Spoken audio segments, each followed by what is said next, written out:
UFC 232, 10 Things We Learned from Saturday's Event. To say UFC 232 was eventful is an understatement. We saw the triumphant return of Jon "Bones" Jones and his third coronation as UFC Light Heavyweight Champion. We also saw Amanda Nunes dethrone and slay the biggest dragon in women's MMA, and there were a number of other memorable fights as well. After a whirlwind week, I've pinpointed the 10 major takeaways from UFC 232. 1. Jon Jones is the greatest male fighter of all time. Critics and rivals will continue to bemoan Jones' personal issues and his failed drug tests, but there is nothing scientific that has ever confirmed Bones competed with a chemical advantage. The steroid topic is a complicated one, and we'd be wise not to throw a blanket over any discussion or fighter who is involved. UFC heavyweight champion Daniel Cormier is probably Jones' biggest and most certainly his most well-known hater. Cormier doesn't seem to believe Jones used to beat him. Cormier seems to detest Jones' character, which is somewhat fair, but as an athlete and fighter, DC knows Bones is superior. For Jones to be definitively superior to Cormier says a lot to support the subheadline of this section. Cormier is a two-division champion and he has mauled every opponent he's faced. Few have even given him a tough fight. Jones has beaten him by decision and knocked him out. If Jones can do that to DC, it's hard to find anyone better. Alexander Gustafsson is an exceptional fighter. In an era that didn't include Jones and Cormier, he'd likely be a champion. After giving Jones his toughest fight in their 2013 meeting, Jones' genius-level fight IQ was on full display in Saturday's main event. Jones stayed out of Gustafsson's boxing range, utilized kicks to attack his base and secured a takedown he needed to finish the fight. It was a systematic dismantling of a world-class opponent. To add statistical perspective, in the first fight, Gustafsson landed a total of 110 significant strikes over 5 rounds. That's an average of 22 connections per round. On Saturday, in 2+ rounds, Gustafsson landed a total of 22 significant strikes. His offense was almost completely nullified. Jones broke him down and stopped him with ground and pound. The ease of victory was amazing and further proof Jones has no equal in the octagon. Hopefully, he can keep the conversation focused on his athletic prowess and not his personal shortcomings. 2. Amanda Nunes is the greatest female fighter of all time. Believe it or not, the case for Nunes being the female GOAT is much easier to make than it is for Jones. Nunes shockingly smashed her way through Cris Cyborg in just 51 seconds. Nunes came into the bout as the women's bantamweight champion. The KO of Cyborg made her the third double champ in UFC history and the first female. Nunes has defeated Cyborg, Ronda Rousey in 48 seconds, Valentina Shevchenko twice and Miocic 8. That's a total of 4 wins over current or past champions. Rousey is in the UFC Hall of Fame. Cyborg should be in, as long as she isn't shortchanged as she has been throughout her time with the promotion. Tate is likely headed in if she isn't victimized for signing with one championship, and Shevchenko should be in as well. If you think the resumes for any of those ladies are thin, I have 2 words for you. Matt Serra. Nunes is without a question the best female fighter of all time, and among the 3 best regardless of gender. 3. Cris Cyborg didn't handle being hurt, but is better at taking a loss. It's safe to say, Saturday night's loss to Nunes was probably the first time Cyborg has been hurt by strikes in a professional bout. Clearly, she didn't know how to handle being dazed. When Cyborg took the first hard shot from Nunes, she kept her hands low and tried to answer with her own wide power shots. Nunes threw the more straight and accurate punches and took advantage of Cyborg's attempts to immediately get the strikes back that she'd absorbed. It's a common issue for fighters who have been as dominant as Cyborg. It's correctable, but we'll see if she gets a chance to try again with Nunes.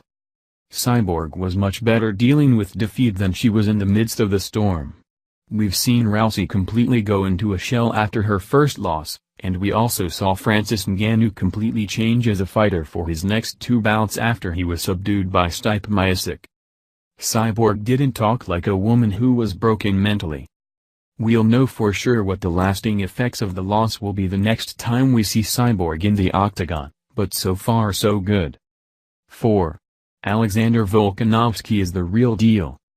Volkanovski and Gregor Gillespie are the two most impressive new title threats in the lower weight classes. Gillespie is a force to be reckoned with at lightweight, and Volkanovski proved on Saturday night he is next at 145 pounds. Volkanovski took Mendes' best shots and displayed superior endurance and stamina. En route to stopping Mendes, Volkanovski had no problems getting back to his feet after being taken down, and he showed the kind of striking power that will make him a real threat to everyone at 145 pounds, even champion Max Holloway. 5. Chad Mendes knows when enough is enough. Few fighters know when to call it a career. Apparently, Mendes is an exception. After his loss to Volkanovski on Saturday night, Mendes said goodbye to the sport. Mendes has had a really good career, though he never won a world title. Still, he's 18-5 with 10 finishes. Unfortunately, 4 of his 5 losses came via KO. Mendes knows his body and heart better than anyone else, and kudos to him for knowing he's gone as far as he can go. Hopefully, we don't see an ill-fated return to the sport. At 33 years old, he's still a young man in life, but circumstances have made him a gray beard in the sport. 6. Carlos Condit should follow Mendes' lead. Mendes made the right call on his retirement. It would be nice to see Condit make the same decision. He has even more reason to follow suit. After Condit's submission loss to Michael Chiesa, the natural-born killer has now lost 5 straight fights, 6 of his last 7 and 8 of his last 10. Condit is a warrior, but he should have stayed with his previous thoughts on retirement. The persona doesn't match the ability in the octagon anymore, and there's nothing left for him to do in the sport. 7. Ditto for Bj Penn. Penn should have called it quits years ago. He ran into one of MMA's most enigmatic fighters on Saturday in Ryan Hall and was outclassed by the Brazilian jiu-jitsu genius. Penn has lost 6 fights in a row. That losing streak should be enough to file his retirement papers. UFC President Dana White says he'd like to see Penn retire, and I think most agree with him. The question is, does Penn concur? 8. Cat Zingano can't catch a break. Few fighters have had to endure as many setbacks as Zingano. She has battled through personal tragedy and a laundry list of injuries. The most recent occurred freakishly on Saturday. Zingano took a toe in the eye from Megan Anderson that caused the tough-as-nails competitor to turn her back and retreat. That action forced the referee to call a halt to the fight. As was the case in Zingano's 14-second loss to Rousey, the former never really got started. I admire Zingano's courage and perseverance. I can only imagine the frustration she's had to overcome, and now there is another hill to climb. Thankfully, doctors say her eye is going to be fine. 9. Every time you think Uriah Hall is done. When you look at fighters in the UFC with the most unfulfilled potential over the past 10 years, Uriah Hall has to be close to the top of the list. Coming out of the Ultimate Fighter 17, Hall looked like a future middleweight champion. Unfortunately, Hall has only compiled a 7-7 record with the UFC with inexplicable losses to fighters like John Howard and Rafael Nadal. Still, every time you think Hall is done, he fights off the concept of his demise. On Saturday night, Hall was being beaten by promising UFC newcomer Bevan Lewis before connecting with a destructive counter right hand that resulted in a one-punch KO.